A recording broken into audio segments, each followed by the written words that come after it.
B-Tools 28, you are clear for takeoff.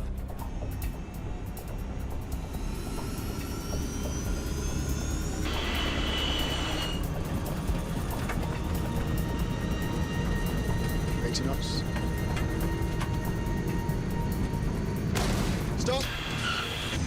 Don't hammer the brakes. Don't hammer the brakes. 137 personnes sont à bord de cet avion de British Air Tours. En l'espace de quelques minutes, près de la moitié d'entre elles perdront la vie. Ça n'aurait jamais dû se produire. Evacuate! Evacuate! L'avion n'a même pas quitté la piste. Et pourtant, 55 personnes ont péri. Les enquêteurs doivent reconstituer les derniers moments à l'intérieur de la cabine, examiner les débris et analyser les données des enregistreurs de vol. Ils demanderont la collaboration d'un psychologue afin de comprendre comment une situation d'urgence survivable a pu dégénérer en l'une des plus horribles tragédies de l'aviation britannique.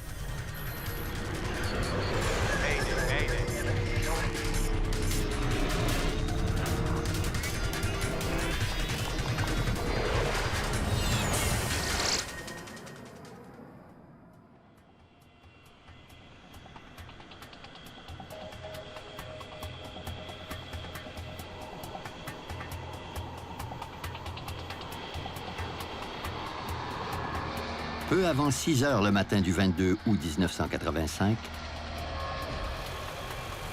l'aéroport de Manchester s'éveille. Les premiers avions de la matinée s'envoleront sous peu.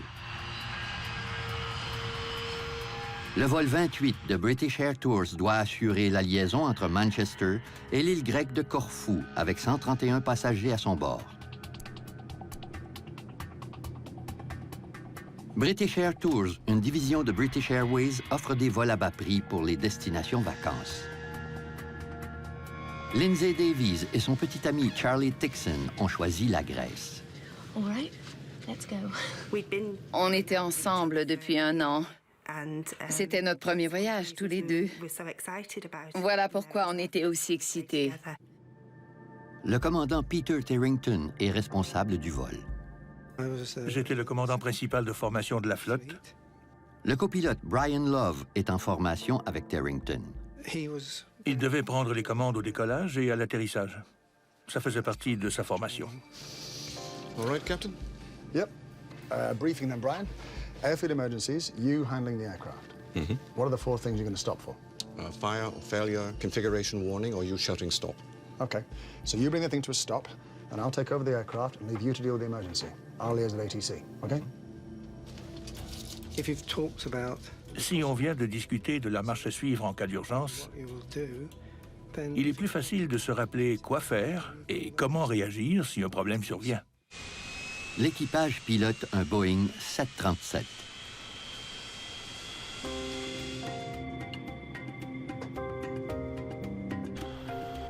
L'avion rejoint l'entrée de piste en 4 minutes à peine. B-Tools 28, you are clear for takeoff.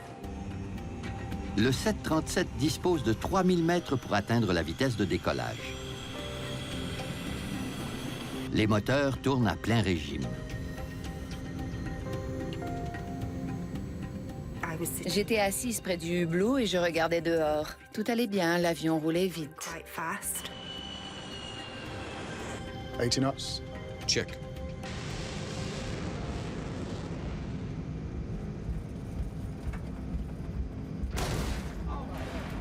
On a entendu un bruit sourd. Ça semblait venir de l'extérieur.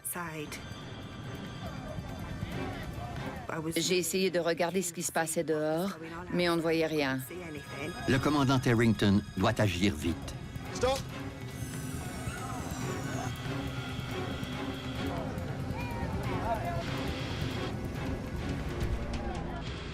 Instinctivement, j'ai voulu arrêter l'appareil. to stop.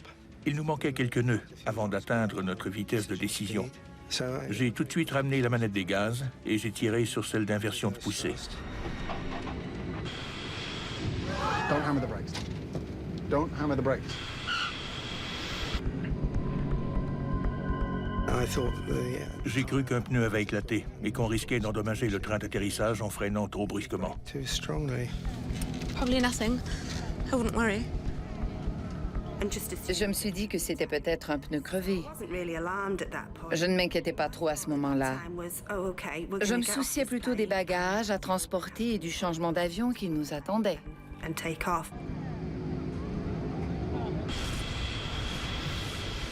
Rapidement, les passagers du côté gauche de l'appareil constatent l'ampleur du problème.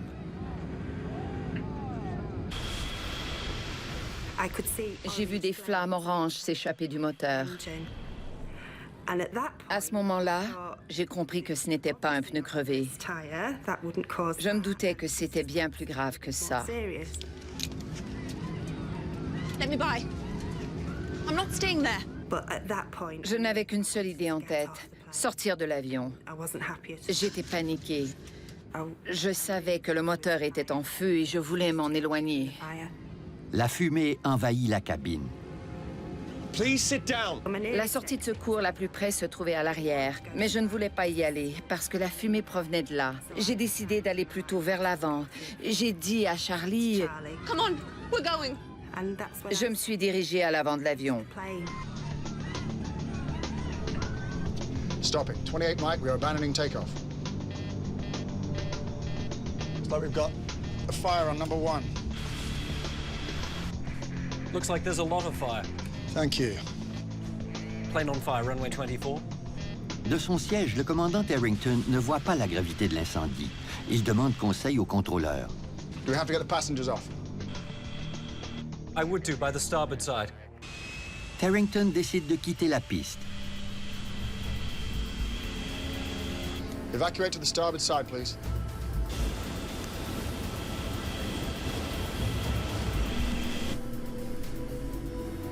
Fire drill, engine number 1. Shutting down 2. Evacuate! Evacuate! Please stay calm. Avant de quitter le poste de pilotage, l'équipage technique doit revoir les 15 étapes d'une liste de vérification. Parking brake. Set. Speed brake lever. Down. Mais le temps presse. La liste de vérification en cas d'évacuation faisait 4 pages de long. La sortie des passagers arrivait seulement à la toute fin. Engine and APU fire warning switches. Ça ne réglait absolument pas mon problème. Le 737 comporte 4 porte-cabines, dont 2 à l'arrière qui sont obstruées par les flammes et la fumée. Voilà qu'il laisse seulement 2 sorties pour les 137 personnes à bord. Sans compter qu'un problème mécanique en élimine une autre. Arthur essayait d'ouvrir la porte du côté droit. Il essayait de toutes ses forces, mais elle était coincée.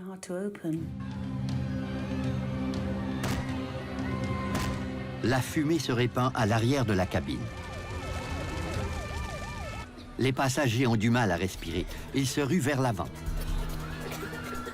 Ça m'a paru une éternité avant que l'évacuation ne commence. Je me suis dit que je ne sortirais jamais de là, que l'avion allait exploser avec tout le monde à l'intérieur. Engine and APU fire warning switches. Les 137 personnes à bord sont encore vivantes, mais leur chance de survie diminue avec chaque seconde qui passe. Le vol 28 se transforme peu à peu en tombeau.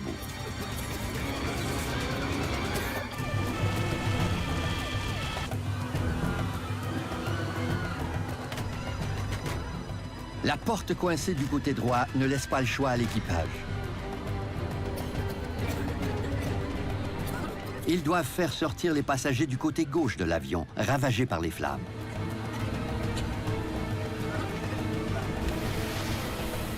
Quand on a ouvert la porte, les pompiers étaient déjà en train d'arroser la rampe d'évacuation avec la mousse qui a recouvert le plancher de l'office. On voulait commencer à évacuer les passagers, mais il y avait un bouchon et ça n'avançait pas. L'allée était étroite au niveau de l'office et les gens se bousculaient en essayant d'avancer. J'ai vu un jeune garçon qui se faisait plaquer contre le mur.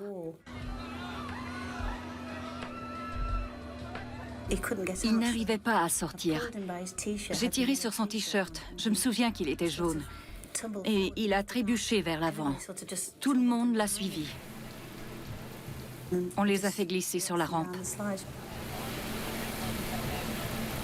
John, Cherchant désespérément à évacuer les gens plus rapidement, le commissaire de bord s'acharne de nouveau sur la porte coincée. Après plusieurs tentatives, il parvient enfin à l'ouvrir. La seule fois que je me suis retournée, c'était pour m'assurer que Charlie me suivait. See you up there. La rampe était déployée et les gens sautaient directement dessus. En glissant vers le sol, je ne me suis pas retournée. Je voulais seulement sortir de là. Des dizaines de passagers sont sains et saufs, mais plusieurs sont encore coincés à l'intérieur. Il y avait une épaisse fumée noire. Charlie m'a dit qu'une fois que j'ai été sortie, la fumée noire les a enveloppés. Tout le monde criait. C'était la panique.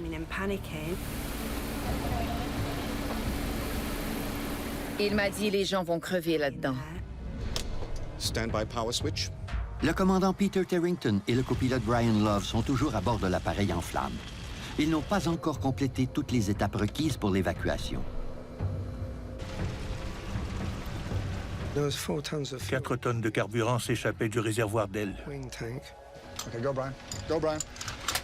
Je voyais beaucoup de flammes. Ils se rendent compte que leur vie est en jeu. On a vérifié le plus d'éléments possible avant de sortir par la fenêtre du poste de pilotage.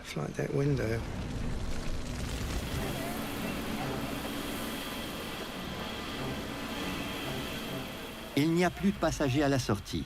Joanna décide de vérifier si la cabine est bel et bien vide. La fumée était tellement épaisse qu'on pouvait presque la palper et y goûter. C'était affreux. Go.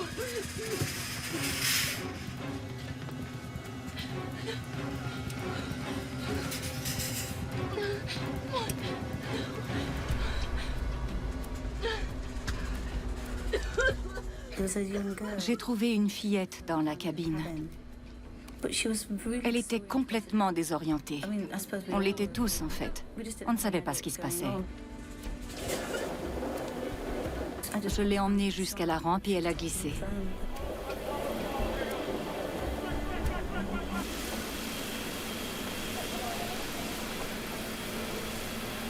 Quelques minutes après avoir quitté la piste, le vol 28 de British Air Tours est dévoré par les flammes.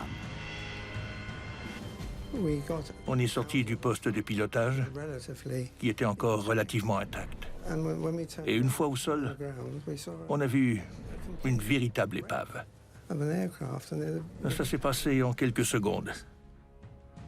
C'était horrible.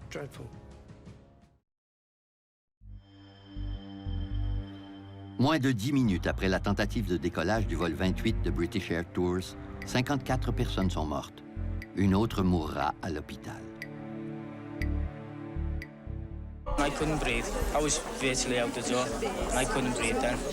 The smoke was coming in and everybody just stood up and ran out. It was just a mad panic getting out. Because when the smoke came, you just couldn't see anything at all. Couldn't see anybody. Il faudra 125 pompiers et plus de 2 heures pour éteindre le brasier. La nouvelle de la tragédie se répand rapidement aux 4 coins du monde. La première ministre britannique, Margaret Thatcher, se rend sur les lieux de l'accident. When we get a terrible air crash of this kind, everyone is appalled and shocked. Every single aspect of this accident will be thoroughly investigated. It has to be. C'est la 4e catastrophe aérienne de l'année. En juin 1985, un avion d'Air India a explosé au-dessus de l'océan Atlantique, faisant 329 victimes. Quelques semaines plus tard, 137 personnes ont péri dans l'écrasement d'un avion de Delta Airlines à l'aéroport Dallas-Fort Worth. Et 10 jours seulement avant l'incendie de Manchester, est survenue la pire tragédie impliquant un seul appareil de toute l'histoire de l'aviation. Le vol 123 de Japan Airlines, un 747 plein a craqué, a percuté une montagne en tuant ses 520 occupants.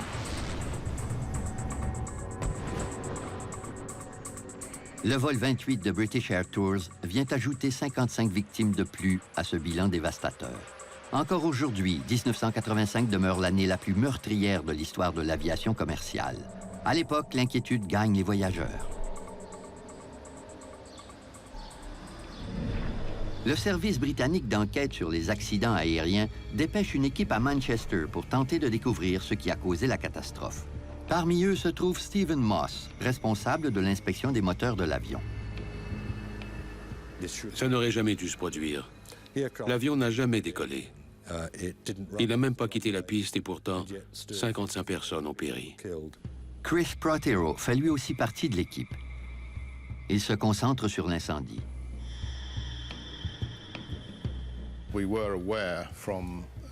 Les rapports préliminaires révélaient déjà que le feu s'était propagé très rapidement pendant que l'avion freinait sa course. C'était une donnée importante pour moi. Stephen Moss ne met pas de temps à localiser la source du problème. Il décèle des dommages sur l'avion qui n'ont pas été causés par le feu. La première chose qu'on a remarqué, c'était un trou sous l'aile. Et juste à côté, il y avait un trou béant sur le côté du moteur.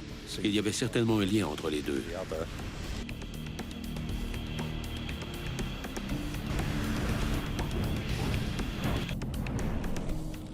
Pour faire décoller un avion rempli de passagers, il faut générer une importante poussée. Cette force est produite par l'air qui traverse une série de compresseurs pour se rendre à l'avant du moteur. La combustion se produit et l'échappement propulse l'avion. De toute évidence, quelque chose a très mal tourné avec le moteur gauche du vol 28.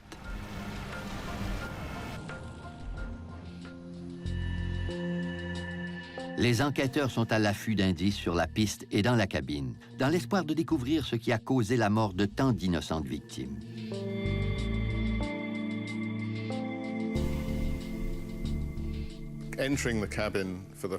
En entrant dans la cabine, j'ai senti une odeur âcre et pénétrante, commune à tous les avions incendiés.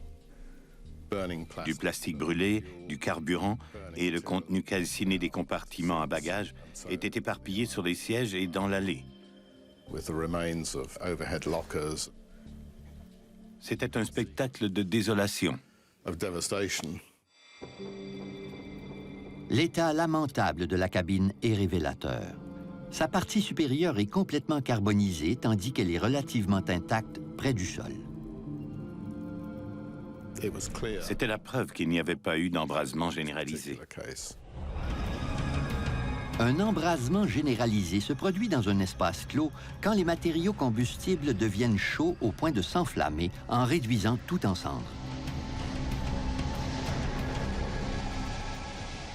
La façon dont la cabine du vol 28 a brûlé renseigne Prothero sur la nature de l'incendie.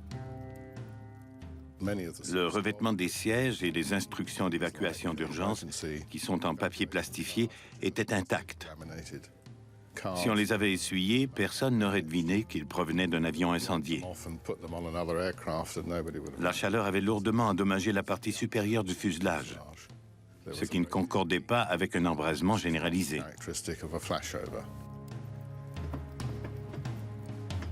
Le feu dans la cabine était important, mais il n'aurait pas dû s'avérer aussi catastrophique.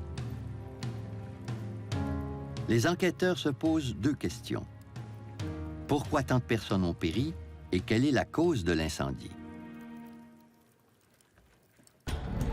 La réponse à la deuxième question pourrait bien se trouver à l'extérieur de l'avion, sur la piste. Les enquêteurs découvrent un gros morceau de métal en forme de dôme sur le trajet emprunté par l'avion. Stephen Moss constate qu'il s'agit d'une pièce du moteur qu'on appelle un tube à flamme.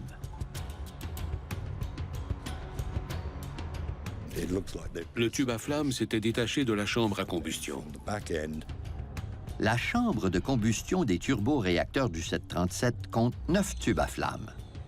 C'est là que s'effectue la combustion du mélange de carburant et d'air. Ces tubes doivent résister à une chaleur intense. L'enquêteur Moss soupçonne que le tube à flamme en question a explosé, en détruisant ainsi le moteur gauche de l'avion. La pièce a heurté la trappe d'accès d'un réservoir supplémentaire d'intra-douze sous l'aile, en faisant un trou assez important. Une grosse quantité de carburant s'en est échappée. Il est facile de prouver que le tube à flamme a perforé l'aile. Il s'ajuste parfaitement au trou. Ça ne faisait aucun doute. Il était à l'origine de l'accident. Le moteur est un Pratt & Whitney JT8D. Stephen Moss est préoccupé. À l'époque, c'était probablement le moteur à réaction le plus utilisé par les transporteurs aériens commerciaux. Il fallait trouver la cause de la défaillance au plus vite pour prévenir d'autres accidents. Il y a des dizaines de milliers de tubes à flammes en circulation aux quatre coins du monde. L'un d'eux a explosé à Manchester. Stephen Moss doit trouver une explication dans une course contre la montre.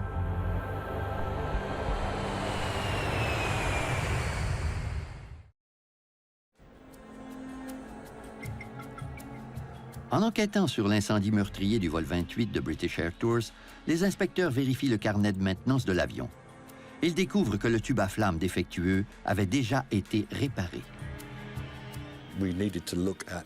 Il fallait examiner cette réparation de plus près. 1 an et demi avant la tragédie, une vérification périodique avait permis aux mécaniciens de déceler de petites fissures dans certains tubes à flammes de l'avion.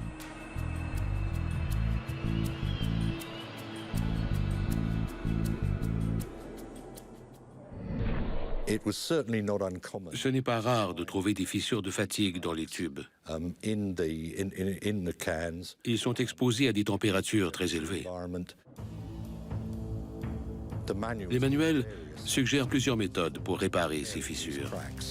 Les enquêteurs apprennent que les mécaniciens ont réparé les fissures selon une procédure recommandée dans le manuel de réparation du moteur. Ils les ont simplement soudées. Mais la fissure sur le 9e tube était exceptionnellement longue. Le manuel de révision ne fournissait aucune précision quant à la longueur maximale des fissures pouvant être réparées, et les mécaniciens n'en avaient jamais vu d'aussi longue. Ils l'ont tout de même soudé. Après la réparation, les tubes à flammes ont été remplacés dans le moteur. Les mécaniciens ne pouvaient pas savoir que la soudure n'avait pas bien scellé la fissure. Il est impossible d'inspecter les tubes une fois les moteurs installés dans l'avion.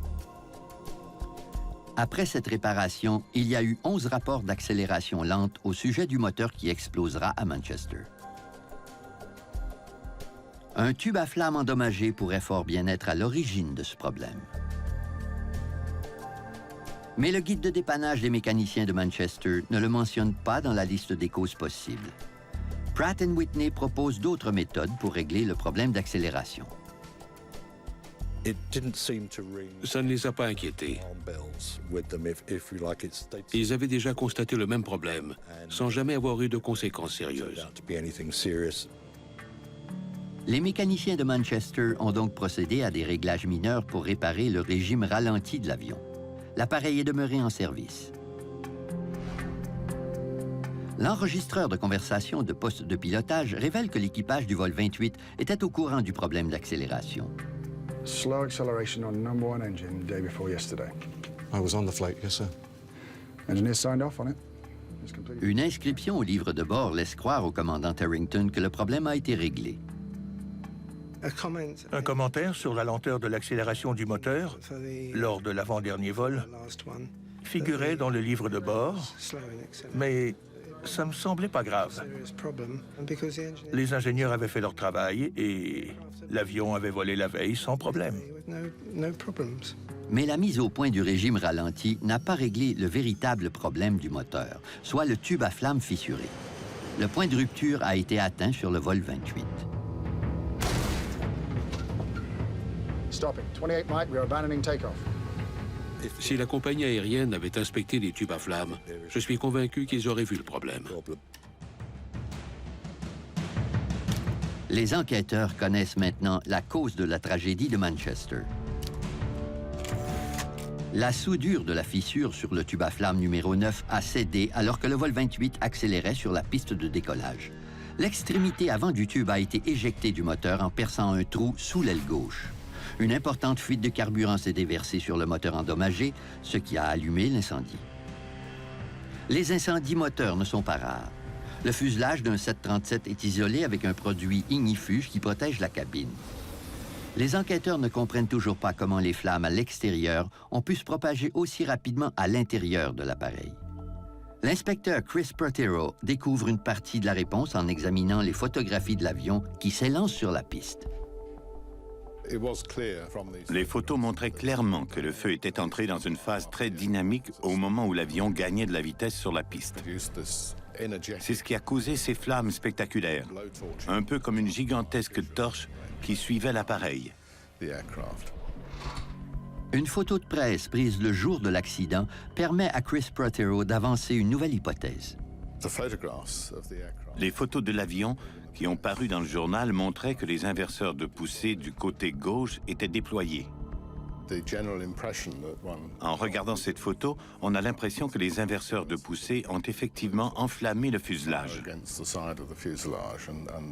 Voilà qui pouvait expliquer la vitesse de propagation du feu à l'intérieur de l'appareil.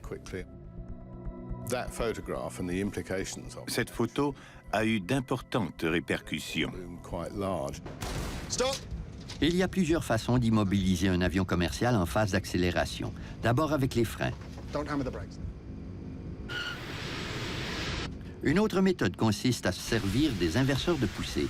Il s'agit de dévier l'échappement du turboréacteur vers l'avant afin de ralentir la course de l'avion.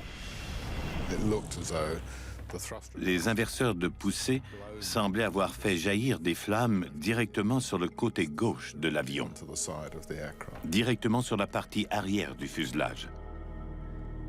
Voilà qui expliquerait pourquoi l'incendie a ravagé la cabine aussi rapidement.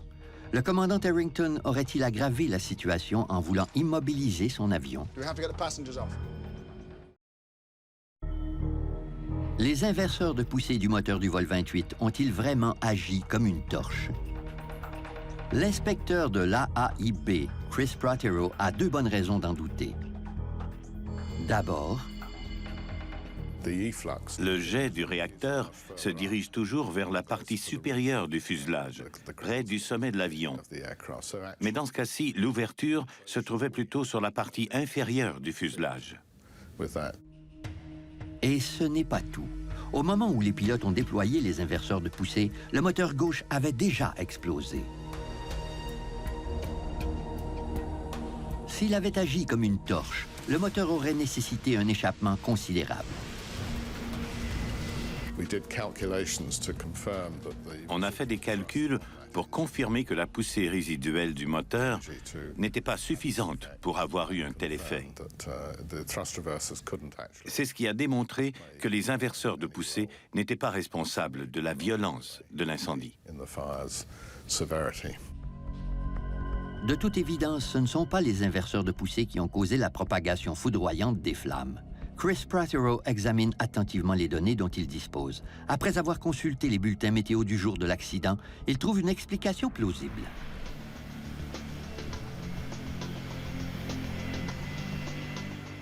Le vent était le principal facteur responsable de la violence de l'incendie, autant à l'extérieur de l'appareil qu'à l'intérieur. Il a également eu une incidence sur les conditions qui prévalaient dans la cabine. Croyant qu'un pneu avait éclaté, le commandant Harrington a pris une décision fatidique. Dès qu'on a entendu le bruit sourd, on a ramené la manette des gaz. Je me suis dit qu'il valait mieux quitter la piste et demander au contrôleur d'envoyer un ingénieur pour vérifier les pneus. Tout comme les autoroutes, les pistes d'aéroport disposent d'une série de sorties. Le commandant Harrington a choisi celle appelée Link Delta.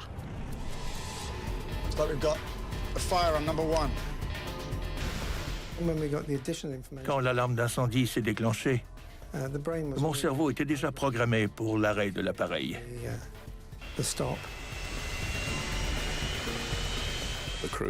L'équipage savait qu'il y avait un feu, mais il n'en connaissait pas encore la gravité. L'avion a donc quitté la piste. Le commandant Harrington a effectué un virage à droite avant d'immobiliser l'appareil. Il ne pouvait pas savoir que ce geste allait aggraver la situation. Un léger vent latéral soufflait du côté gauche de l'avion, en entraînant avec lui les flammes du carburant qui brûlaient sous l'aile gauche. Le feu a donc enveloppé tout le fuselage de la partie arrière de l'avion, entre l'aile et la queue. En raison du vent, les flammes ont embrasé la partie arrière de l'avion et envahi la cabine. Selon moi, les conséquences auraient été beaucoup moins tragiques s'il n'y avait pas eu de vent. Les enquêteurs ont enfin découvert la cause de l'incendie et la raison de sa propagation aussi foudroyante dans la cabine. L'enquêteur Ed Trimble doit maintenant éclaircir le plus grand mystère qui entoure l'accident de Manchester. Un avion a interrompu son décollage, avec raison. Et il est sorti de la piste pour s'immobiliser sur une voie de circulation avec diligence. Malgré tout, 55 personnes ont perdu la vie. On ne comprenait toujours pas pourquoi. Les enquêteurs apprennent que, contre toute attente, la plupart des cadavres ne se trouvaient pas dans la partie la plus brûlée de l'avion. Les autopsies révéleront la véritable cause du décès des passagers du vol 28.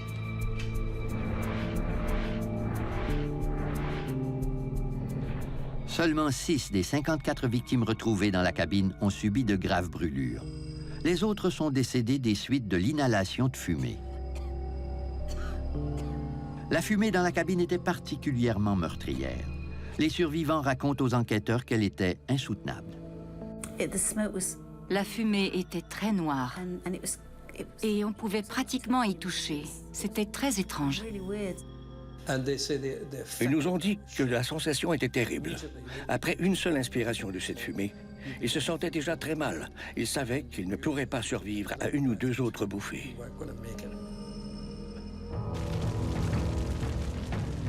À l'époque de l'accident de Manchester, les effets d'un incendie à bord d'un avion étaient connus et documentés, contrairement à ceux de la fumée.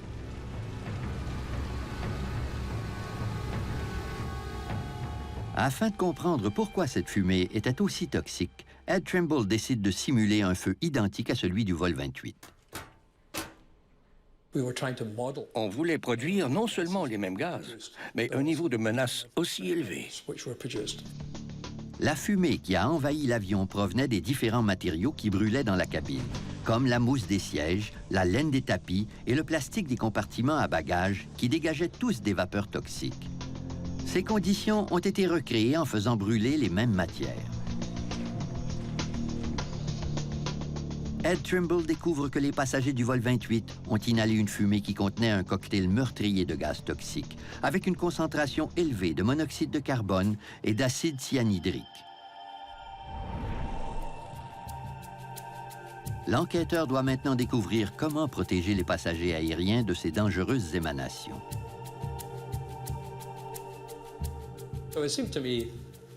C'est évident à mes yeux que la seule façon d'augmenter les chances de survie des passagers en cas d'incendie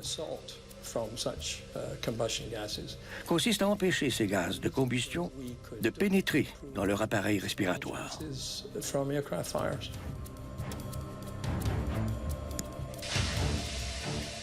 Pendant 5 semaines, les enquêteurs mènent des dizaines d'expériences avec différents filtres.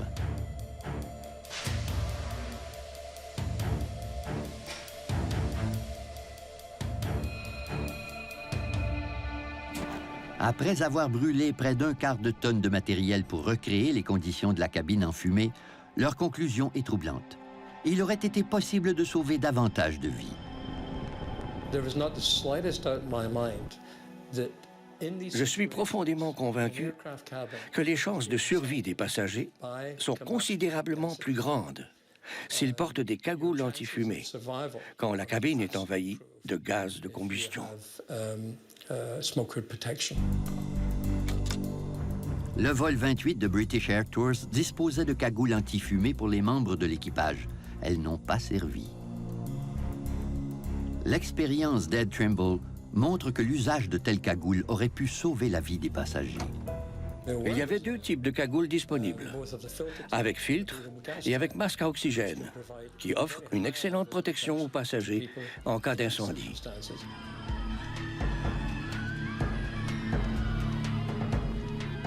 Plusieurs victimes du vol 28 auraient survécu si elles avaient pu respirer quelques minutes de plus.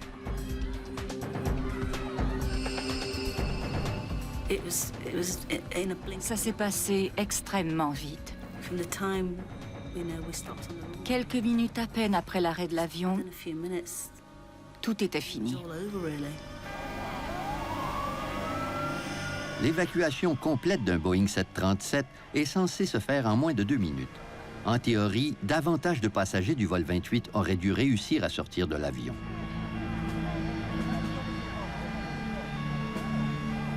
Afin de découvrir pourquoi tant de victimes sont restées prisonnières de la cabine, les enquêteurs font appel à une discipline inhabituelle.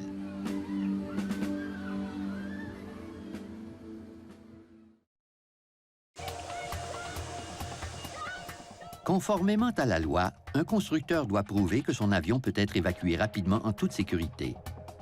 Quand la compagnie Boeing a lancé son 737 en Grande-Bretagne, elle a démontré que 137 personnes pouvaient quitter l'appareil en 75 secondes. Tous les avions de passagers sont soumis au même règlement. L'ensemble des occupants doit pouvoir évacuer l'appareil en moins de 90 secondes, en empruntant la moitié des sorties, d'un côté ou de l'autre. Pourtant, 90 secondes après l'immobilisation du vol 28, la plupart des passagers étaient encore à bord du Boeing.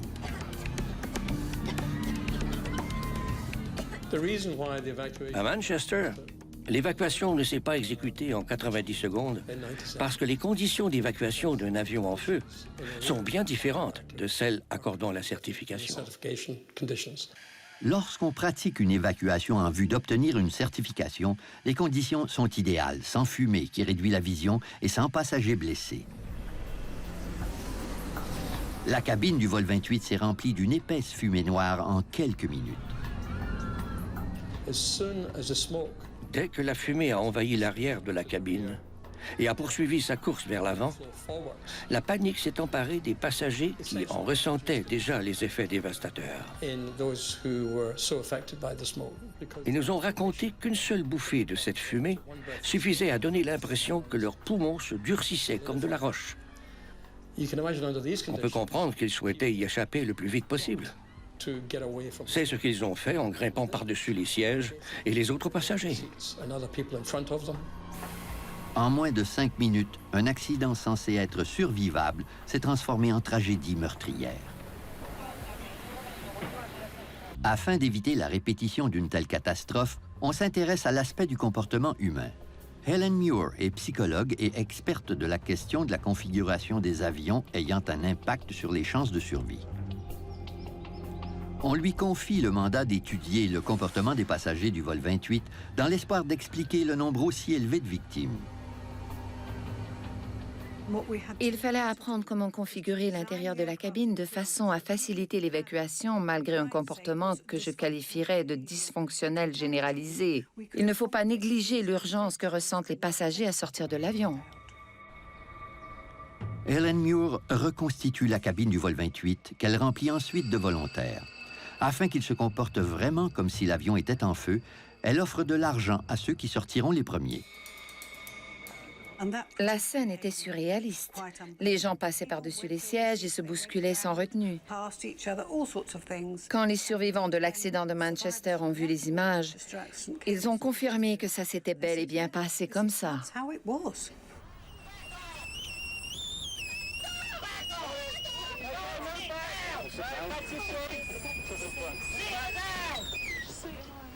L'évacuation du vol 28 a été ralentie quand les passagers se sont retrouvés coincés au niveau du passage de cloison qui sépare l'office de la cabine.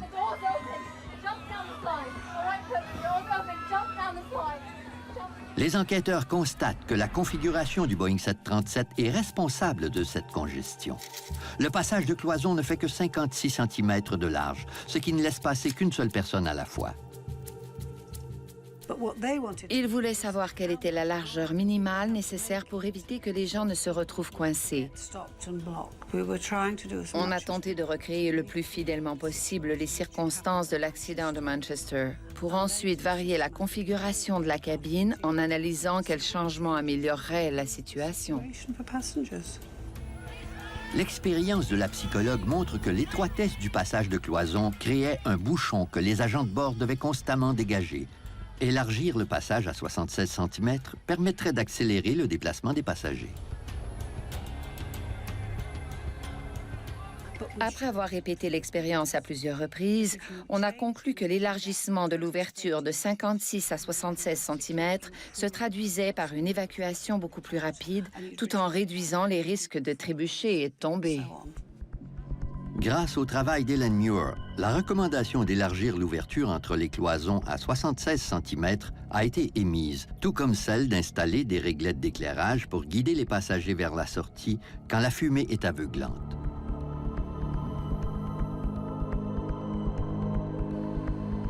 La psychologue a également trouvé un moyen de renforcer la sécurité sans redessiner la cabine. En menant une étude sur le comportement du personnel de cabine en situation d'urgence, elle a constaté que les passagers sortaient beaucoup plus rapidement de l'avion quand le personnel se montrait très autoritaire.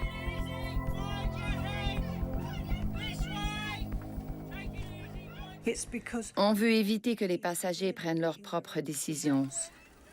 Au contraire, on veut qu'ils suivent les directives du personnel à la lettre, sans la moindre hésitation, particulièrement devant la sortie.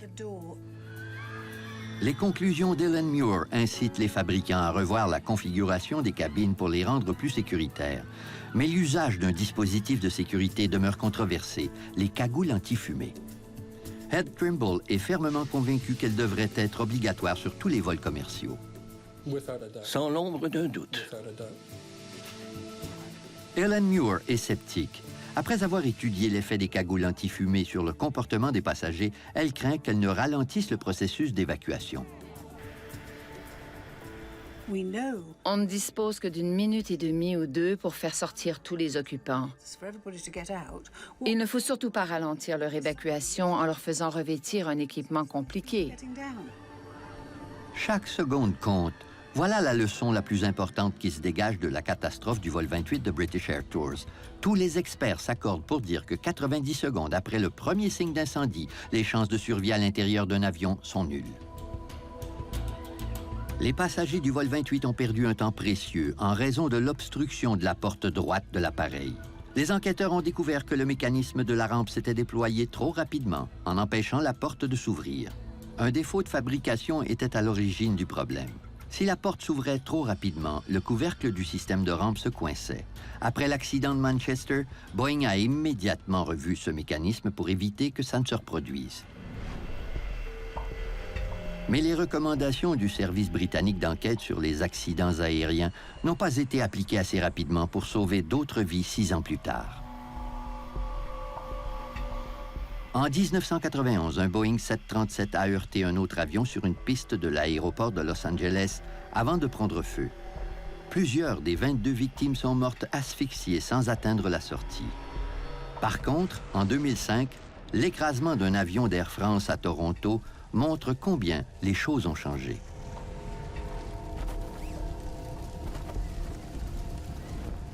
Les 309 occupants ont quitté l'appareil en 90 secondes. L'accident n'a fait aucune victime. Les compagnies aériennes ont procédé à des changements majeurs grâce à un avion qui n'a jamais quitté la piste. C'est la seule façon pour moi d'accepter la mort de 55 de mes passagers, en me disant que les avions sont désormais plus sécuritaires. On voudrait tous que ça ne soit jamais arrivé, bien sûr. Malgré ce que cet accident nous a appris et les vies qu'il a permis de sauver par la suite, on donnerait n'importe quoi pour que ça ne soit jamais arrivé.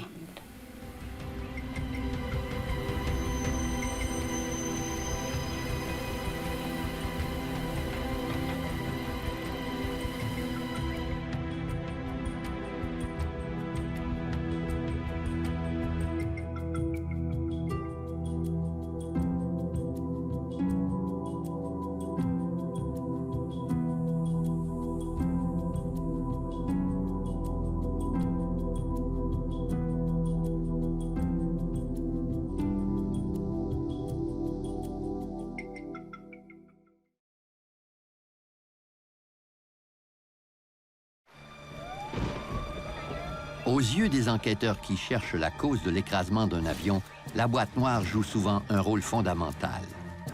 Les conversations du poste de pilotage y sont enregistrées. Look at this.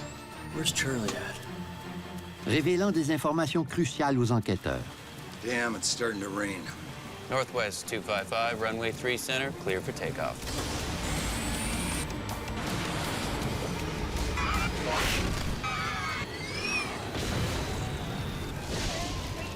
Mais dans l'écrasement du vol 255 de Northwest Airlines, c'était le pire accident de ma carrière.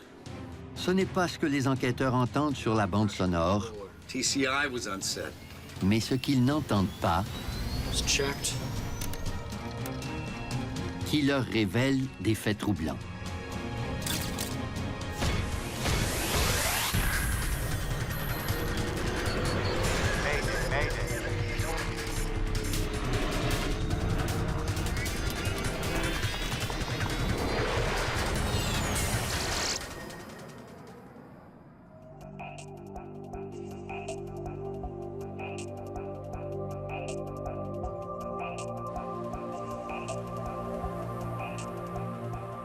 À Détroit, au Michigan, le 16 août 1987.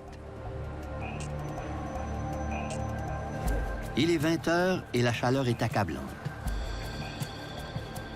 À 25 km du centre-ville, l'aéroport métropolitain de Détroit est l'un des plus achalandés des États-Unis.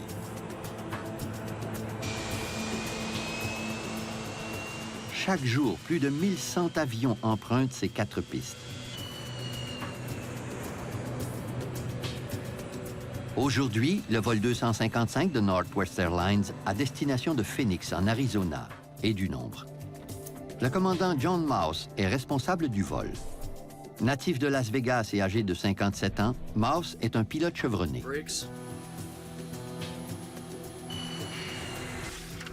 Son copilote David Dodds, âgé de 35 ans, habite Galena, dans l'État de l'Illinois.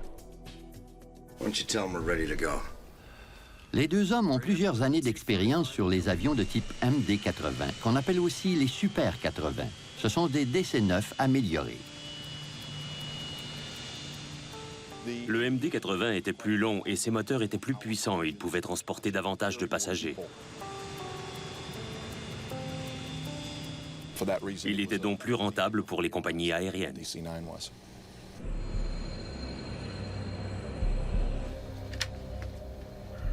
Look at this. La tempête fait rage entre Phoenix et Détroit. Plusieurs cellules orageuses se déplacent rapidement en direction de l'aéroport. La journée a été longue pour l'équipage.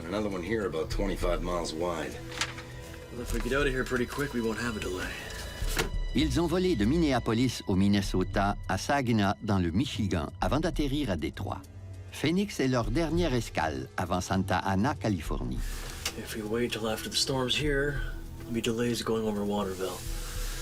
Si les conditions météo les retardent, ils ne réussiront peut-être pas à se rendre en Californie.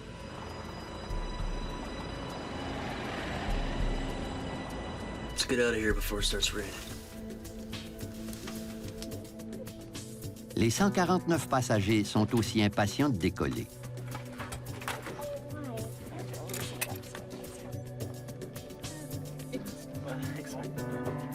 Les Sheehan sont allés rendre visite à des proches. Ils rentrent chez eux en Arizona. Cecilia, la fille de Paula Sheehan, a 4 ans. Looks like bags are all in. Why don't you tell them we're ready to go? Ramp 255 and Delta 15. We're ready to go. Le vol 255 a une demi-heure de retard. Northwest 255, cleared to go. Okay, we're cleared to push. Let's do the checklist. Brakes. Set. Windshield heat. He's on. Boost pumps. 6.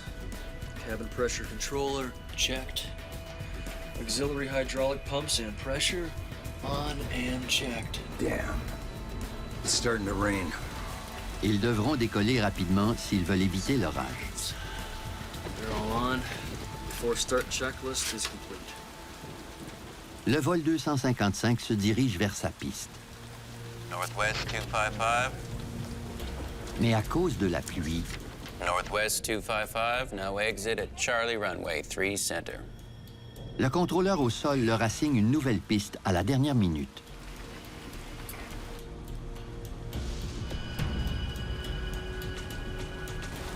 Okay, to Charlie for 3 Center, Northwest 255.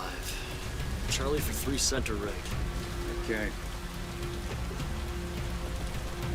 Ladies and gentlemen, we're currently number 1 for departure. We should be rolling in a couple minutes. Flight attendants, be seated. Thank you.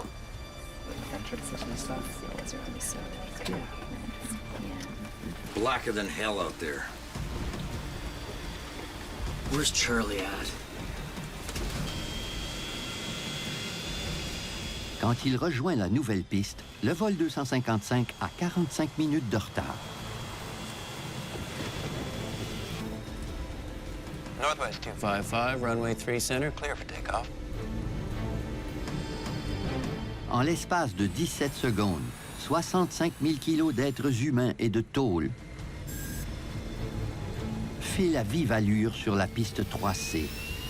Mais tout juste avant le décollage, le commandant Mouse se rend compte qu'il ne peut pas actionner l'automanette. Won't stay on. TCI's on set. Son ordinateur n'est pas en régime de décollage. They're on now. Okay. Clamp. 100 knots. À 313 km/h, V1. Rotate. les pilotes lèvent le nez de l'appareil pour décoller. Mais la série noire continue. À moins de 15 mètres d'altitude, l'avion se met à tanguer de gauche à droite. Tower, lifeguard copter 102. Et dans sa dérive vers la gauche, il frappe un lampadaire. Hors de contrôle, le vol 255 s'écrase au sol, dérape le long d'une autoroute et se désintègre littéralement après avoir heurté un pont.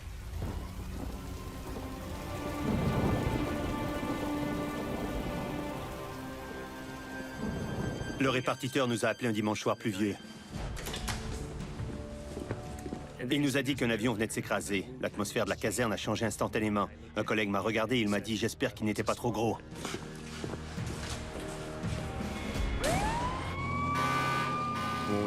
En arrivant, on a tout de suite vu le mot « West » sur le fuselage. On s'est regardé et il m'a dit « C'est sûrement un gros avion ». Les traces de débris et de corps calcinés s'étendent sur plus d'1 kilomètre. Quelques minutes après l'impact, l'ambulancier Tim Schroeder est déjà sur les lieux à la recherche de survivants. C'était le pire accident de ma carrière. On a tous été frappés par cette vue et par l'ampleur du désastre. C'était bouleversant. Les débris éparpillés du MD-80 laissent peu d'espoir de retrouver des survivants. J'ai fait équipe avec Dan et on a parcouru la zone de débris. Au bout d'une minute, il m'a demandé si j'avais entendu du bruit. Il me l'a redemandé 1 ou 2 fois et finalement, j'ai entendu un son. Ça ressemblait à un gémissement assez faible. En tournant ma tête vers la droite, j'ai vu un bras dépasser d'un siège renversé. 1, 2, 3, lift!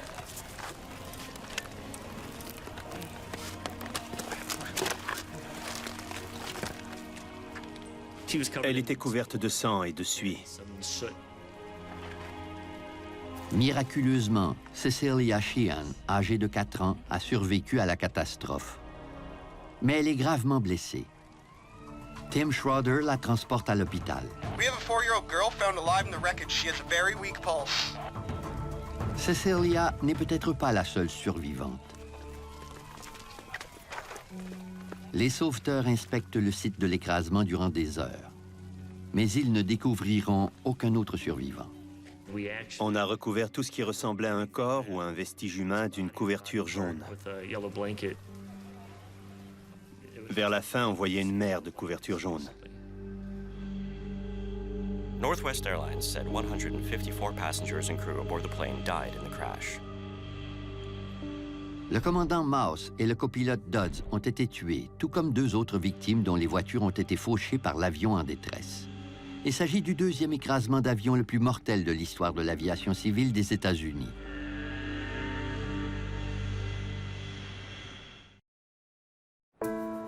Gravement blessée à la tête, l'unique survivante du vol 255, Cecilia Cheon, âgée de 4 ans, récupère à l'hôpital. Les médecins l'ont déjà déclarée hors de danger. Dieu était avec elle ce soir-là. Quelques heures après l'écrasement, le Conseil national de la sécurité des transports, le NTSB, a déjà envoyé l'enquêteur Jack Drake et son équipe sur les lieux. Jack Drake est un ancien pilote de l'aéronavale. Il a déjà participé à des centaines d'enquêtes d'accidents aériens. On reconnaît les sites d'écrasement à leur odeur. C'est un mélange de plastique brûlé et de kérosène, souvent combiné à la mousse ignifuge, dont l'odeur est particulière. Impossible de s'y méprendre.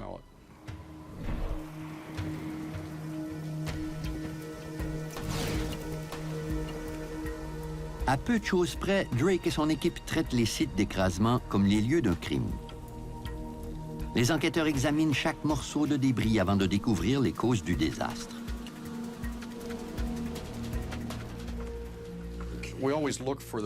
On commence toujours par chercher les boîtes noires. On les nomme comme ça, même si elles sont oranges. Les informations recueillies en vol sont bien protégées, puisqu'elles sont enfermées dans une boîte d'acier résistante à la chaleur et aux impacts. Les avions commerciaux doivent obligatoirement transporter un enregistreur de données de vol et un CVR, l'enregistreur de conversation de poste de pilotage. Le CVR avait été adopté en 1960 en Australie après l'écrasement d'un Fokker F-27. Ces instruments doivent pouvoir supporter un impact de 3400 G et une température de 1100 degrés Celsius.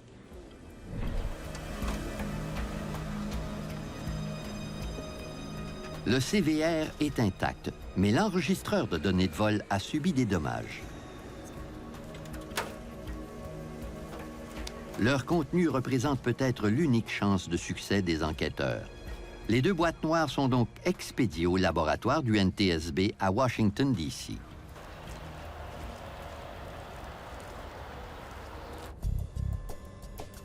John Clark est l'ingénieur de vol de l'équipe d'enquête. Sa première mission, dresser la carte des débris du MD-80 de Northwest Airlines.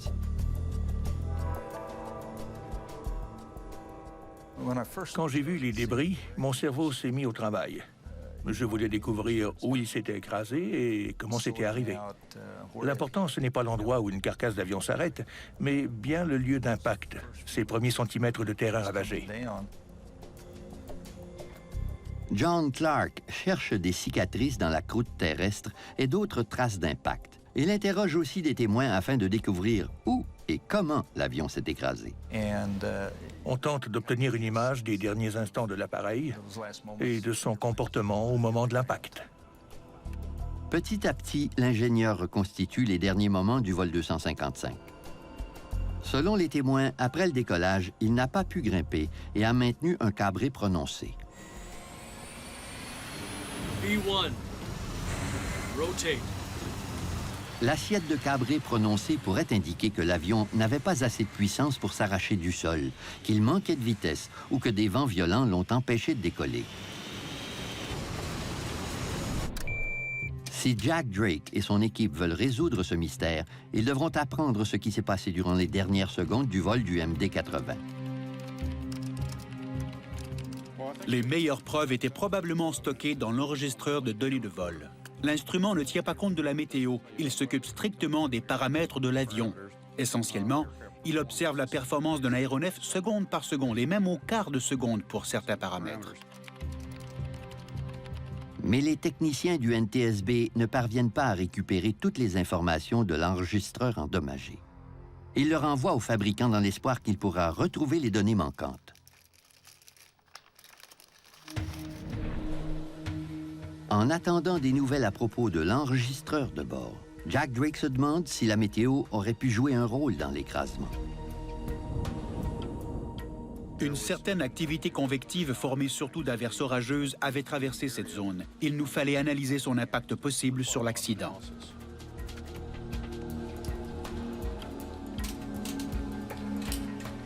Drake ignore les effets de l'orage sur le vol 255. Il écoute le CVR à la recherche d'indices et découvre que l'orage imminent inquiétait l'équipage technique. Let's get out of here before it starts raining. Look at this. Drake apprend ensuite que plusieurs orages traversaient la trajectoire de vol et qu'ils se rapprochaient de Détroit. There's a line here and a line between these two. And another one here about 25 miles wide. Les pilotes d'avion se méfient particulièrement des orages. Par temps orageux, on craint toujours la formation de micro-rafales. Les micro-rafales surviennent lorsque des colonnes d'air s'abattent sur le sol. Lorsqu'un avion les traverse, le vent le frappe de toutes les directions, rendant l'appareil difficile à contrôler.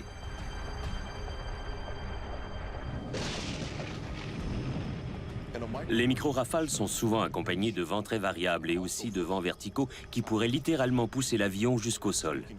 On peut écoper d'une perte de vitesse, d'une augmentation très rapide de vitesse et même d'une poussée brutale de l'avion vers le sol. L'équipage technique doit batailler pour contrôler l'avion. Ces conditions météorologiques inhabituelles ont déjà causé une catastrophe. En 1985, des micro-rafales avaient abattu un vol de Delta Airlines à Dallas, au Texas, tuant instantanément 137 personnes.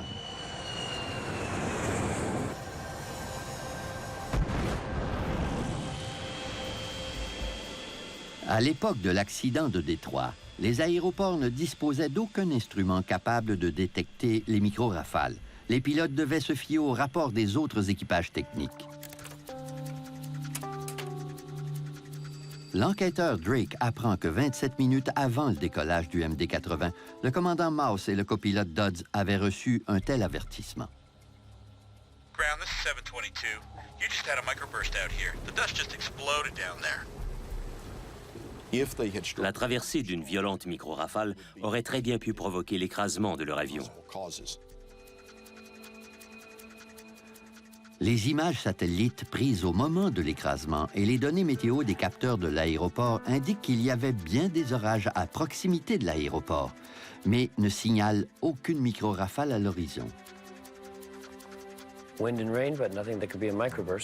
Mais au moment approximatif de l'écrasement, les capteurs de l'aéroport ont enregistré une violente rafale de vent sur la piste, assez puissante pour lancer l'alerte dans la tour de contrôle.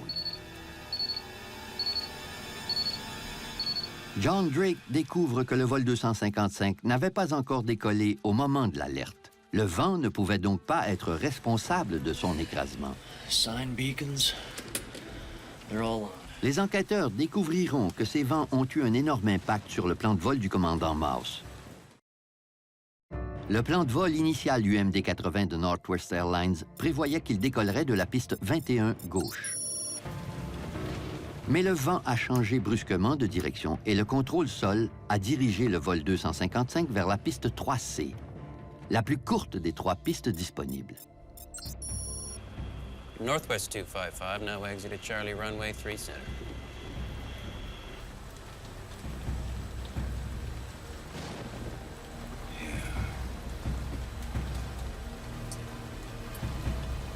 Okay, out to Charlie for 3 Center, Northwest 255. Charlie for 3 Center, ready. Okay. Les contrôleurs aériens font généralement décoller les avions face au vent. En glissant sur les ailes d'un aéronef, le vent leur donne plus de portance et facilite ainsi le décollage. Mais s'il est plus facile de décoller face au vent, la nouvelle piste plus courte contraint le copilote Dodds à recalculer le poids de décollage de son aéronef. En cas de changement de piste, il faut déterminer si le poids de l'appareil lui permettra d'accélérer et de grimper en toute sécurité. Ce facteur de sécurité dépend de la longueur de la piste, de la température et de l'altitude de l'aéroport. Le copilote David Dodds a peut-être fait une erreur de calcul. 44.4. How can we be that light for a full airplane? Une telle erreur expliquerait pourquoi le MD-80 n'a jamais pu s'arracher du sol. La piste 3C n'était tout simplement pas assez longue.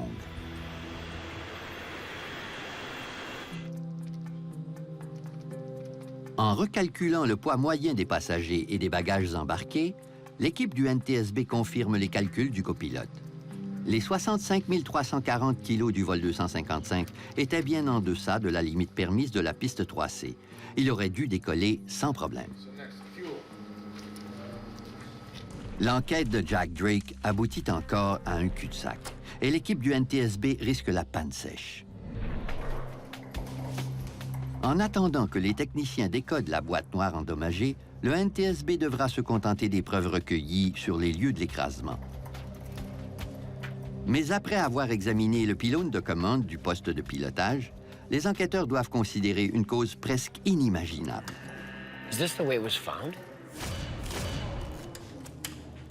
Pour arracher le lourd avion du sol, les volets des ailes auraient dû être déployés à 11 degrés.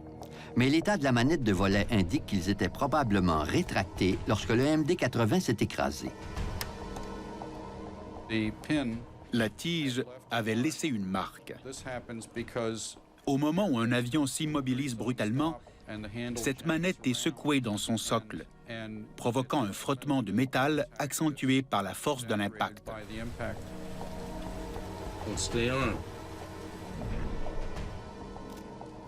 Sa position indiquait que les volets étaient complètement rentrés et que les becs de bord d'attaque étaient rétractés. Les volets et les becs de bord d'attaque sont des extensions qui sortent de l'avant et de l'arrière des ailes. Ils allongent les ailes et augmentent ainsi leur portance, mais ils doivent être sortis au moment du décollage. Dans la plupart des cas, si les becs de bord d'attaque d'un avion à réaction moderne sont rétractés, il est incapable de voler.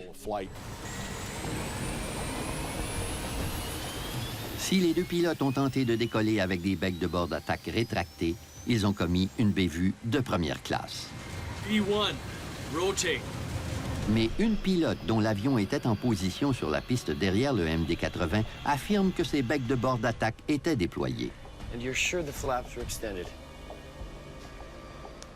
Les pilotes des autres avions qui ont pu observer les procédures de décollage du vol 255 nous ont dit qu'ils avaient l'impression que les volets et les becs étaient en position réglementaire. Mais les enquêteurs n'ont aucun moyen de prouver que les becs étaient sortis. Ils devront donc éplucher la mer de débris retrouvés sur les lieux de l'écrasement.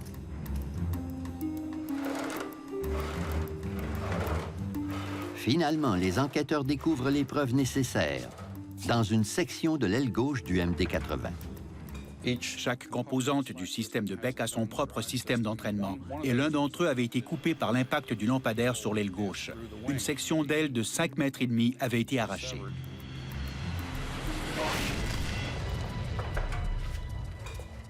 Le câble de contrôle des becs a été sectionné en deux lorsque l'aile de l'avion a heurté le lampadaire. D'après l'emplacement de la fracture, les enquêteurs sauront si les volets et les becs étaient déployés au moment de l'impact.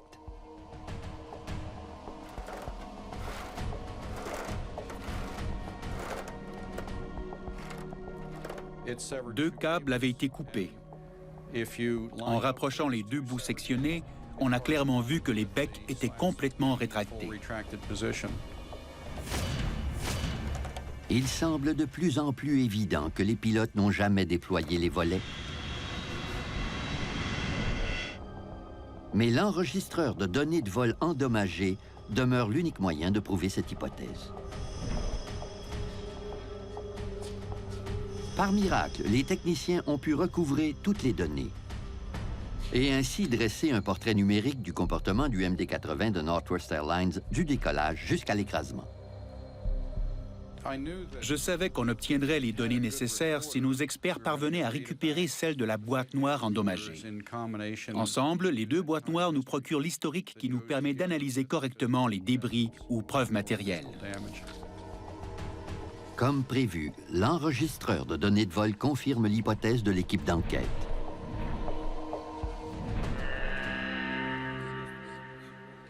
L'enregistreur des données de vol a confirmé que les volets et les becs n'avaient pas été déployés. C'est un important progrès. À présent, l'enquêteur Drake sait pourquoi le vol 255 s'est écrasé. Mais l'enregistreur n'a pas répondu à une question essentielle. So, why weren't the flaps deployed? Sans raison manifeste, un équipage technique expérimenté a oublié une étape cruciale de la procédure de décollage d'un avion de ligne.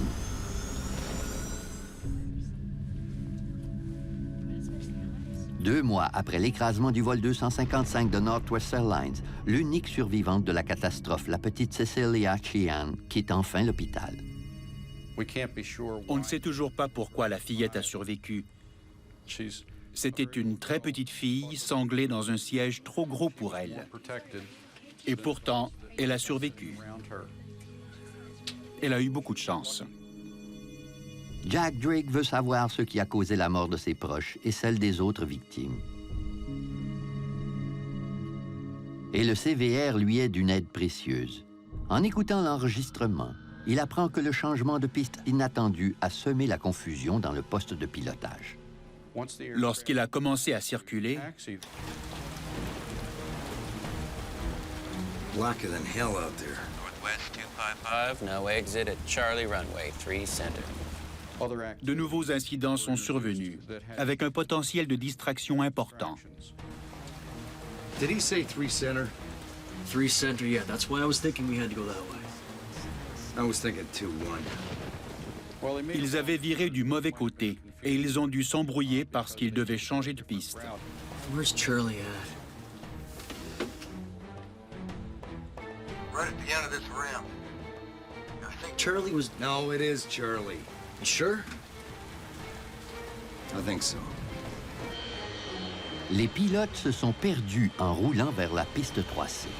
Ground, Northwest 255. I guess we went by Charlie. We're going to 3 center right. Northwest 255, affirmative. Make a left turn at Foxtrot.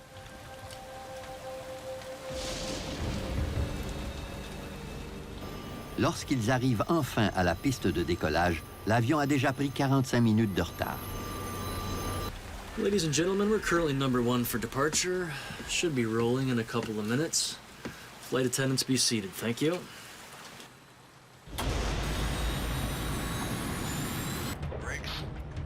Mais Jack Drake a réalisé que le CVR n'a pas enregistré une information cruciale et il comprend que les pilotes ont sauté une étape essentielle. We're okay for that center runway, aren't we? Damn. Avant de s'égarer, les pilotes du vol 255 ont effectué une série de vérifications. Mais sans doute à cause du changement de piste, ils semblent avoir complètement négligé la liste de vérification de circulation au sol. Ils semblent n'avoir pas tenu compte de la liste de vérification. Un des éléments clés de cette liste est la configuration de décollage. Le CVR nous a prouvé qu'elle n'avait jamais été vérifiée. Un équipage technique doit effectuer des centaines de vérifications avant de faire décoller un avion de passagers. La plupart d'entre elles sont inscrites sur des listes de vérification. Et la liste de vérification de circulation au sol commence par la position des volets. En premier lieu, la liste leur aurait signalé de configurer les volets et les becs pour un vol à basse vitesse. Comme ils n'ont pas suivi la liste, les pilotes n'ont jamais mis leurs volets en position de décollage. I think Charlie was... No, it is Charlie. You sure? I think so. Ils n'avaient pas fait leur vérification au bon moment. Ensuite, les nouvelles activités ont pris le dessus, ils sont devenus distraits, et comme le moment des vérifications était passé depuis longtemps, ils ont probablement oublié qu'ils n'avaient pas fini la liste. Les pilotes ont eu l'occasion de comprendre que leur avion n'était pas bien configuré. Durant le décollage, le commandant Mouse n'a pas pu actionner l'automanette parce que l'ordinateur de bord n'était pas en régime de décollage. Une autre étape vérifiée par la liste de circulation au sol. TCI's on set. Cet incident aurait dû leur faire comprendre qu'ils n'avaient pas vérifié la liste. À ce moment-là, il aurait suffi qu'ils aient un doute sur leur procédure de vérification pour interrompre le décollage de leur avion. They're on now. 100 knots. Okay. Mais malheureusement, le décollage a eu lieu comme prévu. Comble de malheur.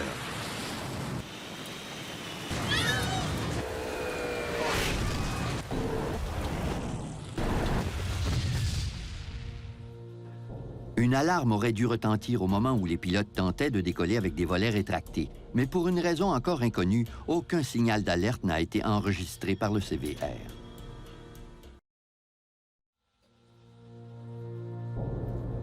Les enquêteurs chargés d'expliquer l'écrasement du vol 255 de Northwest Airlines ne peuvent entendre une alerte cruciale sur la bande sonore du CVR. En se déclenchant, elle annonce à l'équipage que l'avion n'est pas configuré pour décoller de façon sécuritaire. Maybe it went off, but we just can't hear it. L'équipe d'enquête tient à découvrir les raisons de la défaillance de l'alerte de décollage. Les techniciens analysent le CVR à la recherche d'indices additionnels et ils découvrent un élément inhabituel. Ils ont entendu des annonces de CVR douteuses.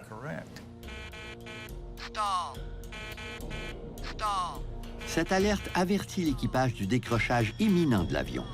Normalement, elle devrait être diffusée par 2 des haut-parleurs du poste de pilotage. Mais les techniciens réalisent qu'un seul haut-parleur l'a transmise.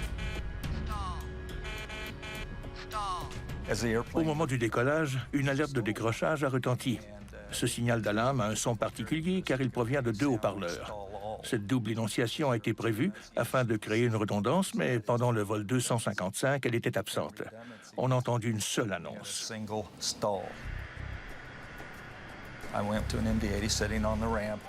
Je suis monté à bord d'un MD-80 immobilisé sur une aire de trafic à Détroit. Sur place, un pilote m'a fait la démonstration des différents sons. Let's start with the config warning. L'alarme aurait dû prévenir l'équipage technique de la position des volets et des becs.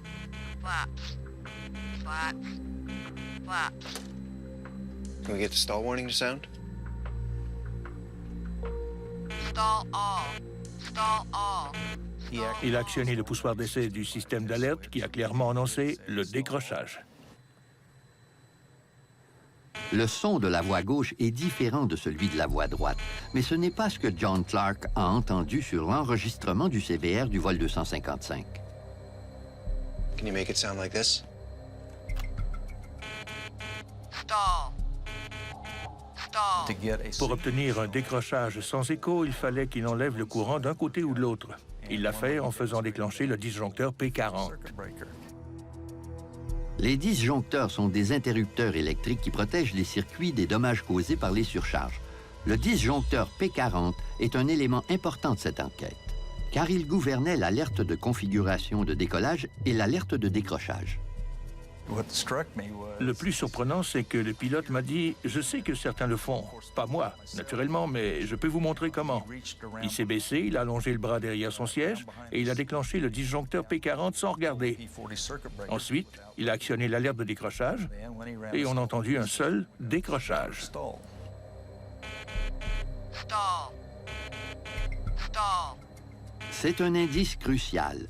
Le pilote n'a pu reproduire l'étrange alerte de décrochage qu'en déclenchant le disjoncteur spécifiquement connecté à l'alerte de décollage. Les enquêteurs savent maintenant que le disjoncteur était déclenché lorsque le vol 255 a tenté de décoller. Puis John Clark inspecte le disjoncteur P40 de plus près. J'ai vu des traces autour des boutons de chaque côté du disjoncteur. Il y avait des dépôts d'huile, de poussière et de saleté, et ce qui ressemblait à des marques de doigts par-dessus. Il est évident que les pilotes utilisaient ce disjoncteur sur une base régulière. Can you tell me why that is so worn? Il apprend que l'alerte de configuration de décollage énerve les pilotes. Si on utilise un seul moteur pour circuler au sol, on doit pousser la manette des gaz plus loin afin de pouvoir rouler, ce qui déclenche l'alerte de décollage. L'équipage avait donc pris l'habitude de couper l'alerte manuellement.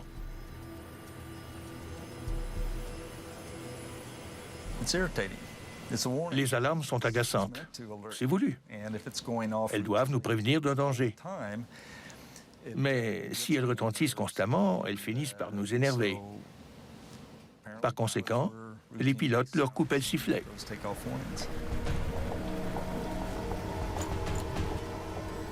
Les enquêteurs du NTSB soupçonnent les deux pilotes du vol 255 d'avoir déclenché le disjoncteur afin d'éviter d'entendre le signal d'alerte de décollage. Ensuite, préoccupés par le changement de piste et l'orage imminent, ils ont amorcé leur décollage sans suivre la liste de vérification de circulation au sol. Cela expliquerait pourquoi l'alerte n'a pas retenti lorsqu'ils ont tenté de décoller sans déployer les volets. On ne sait pas si le commandant a vraiment déclenché le disjoncteur P40 ce soir-là, mais une erreur a sûrement été commise, sinon deux. Nous avions désormais la preuve que la plupart des pilotes déclenchaient couramment le P40. Et c'est ce qu'a fait l'équipage du vol 255. L'écrasement du vol 255 de Northwest Airlines semble avoir été causé par une erreur de pilotage. Les enquêteurs du NTSB peuvent enfin comprendre ce qui s'est passé à Détroit le soir de l'accident. Mais il faudra un terrible drame pour que l'industrie aérienne s'amende enfin.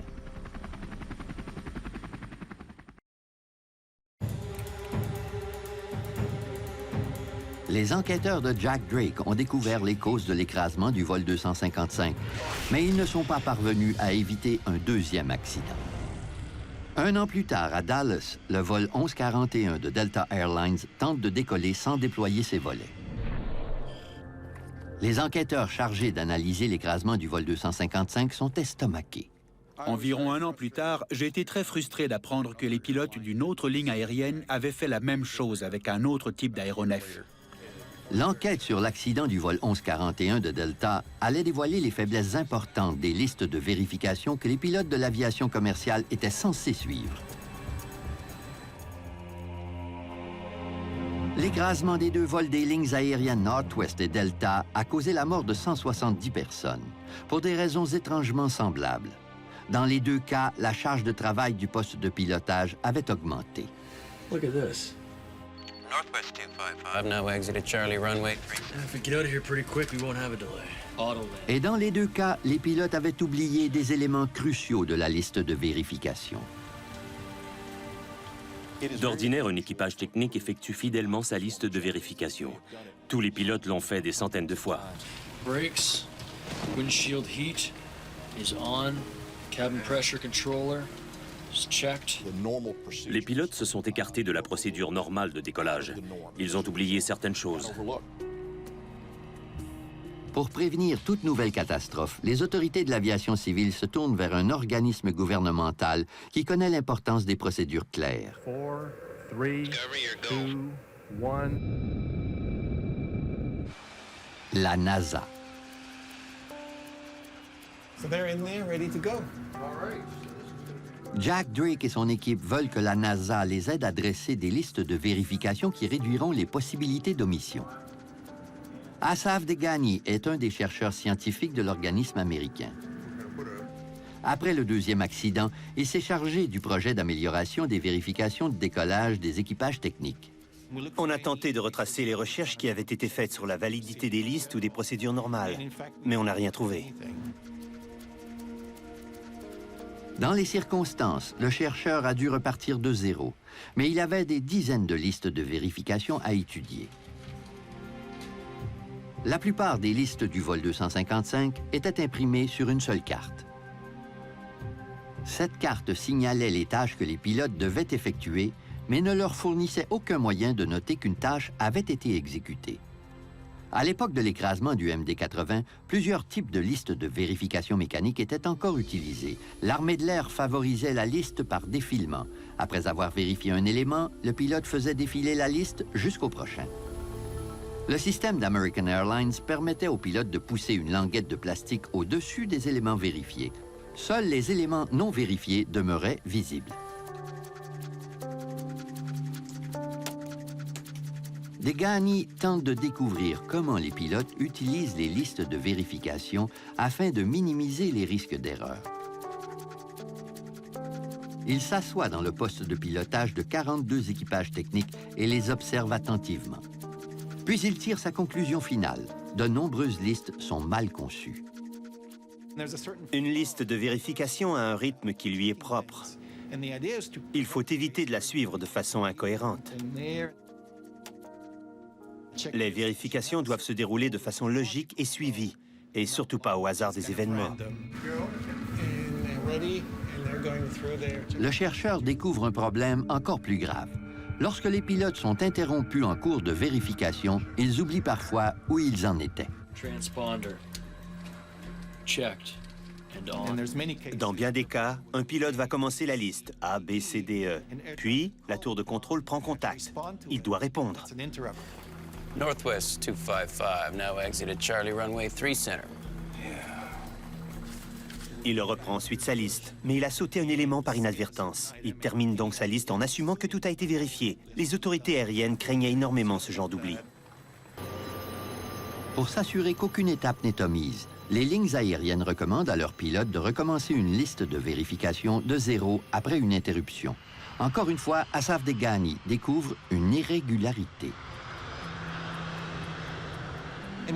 Mais si les listes sont très longues et leur vérification méticuleuse, c'est un surcroît de travail pour l'équipage, qui hésitera alors à recommencer du début. Pour régler le problème, Asaf Degani suggère d'introduire des changements dans l'industrie de l'aviation commerciale. Une de nos recommandations était de séparer les listes les plus longues en plusieurs listes. De cette façon, le pilote n'aurait qu'à reprendre 4 ou 5 éléments après une interruption, ce qui est bien moins contraignant qu'une reprise de 20 éléments. Degani suggère même de changer le style de caractère des listes de vérification afin qu'il soit plus facile à lire. Mais la meilleure solution de toutes est d'abandonner les listes imprimées en faveur des listes informatiques. Comme la technologie informatique avait déjà commencé à révolutionner les postes de pilotage, il était logique de songer aux listes électroniques.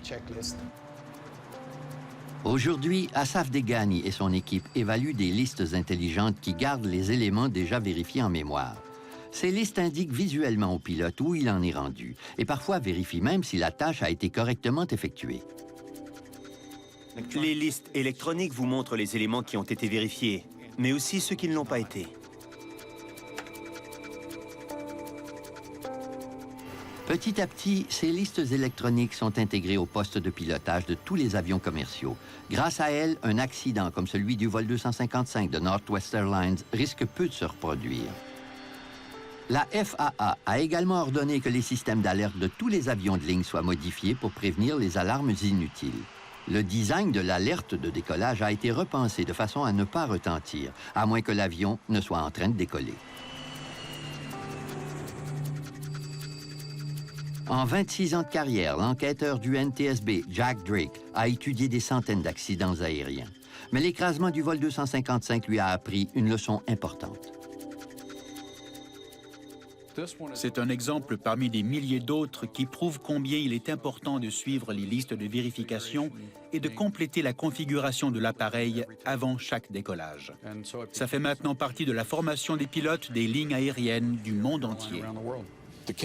L'affaire du vol 255 de Northwest Airlines n'était pas différente. Ce n'était pas un incident aléatoire. Le changement de piste, la surcharge de travail, la liste de vérification omise, le système d'alerte de décollage défectueux forment une chaîne de maillons fragiles. Si un seul de ces maillons n'avait pas existé, l'accident n'aurait pas eu lieu.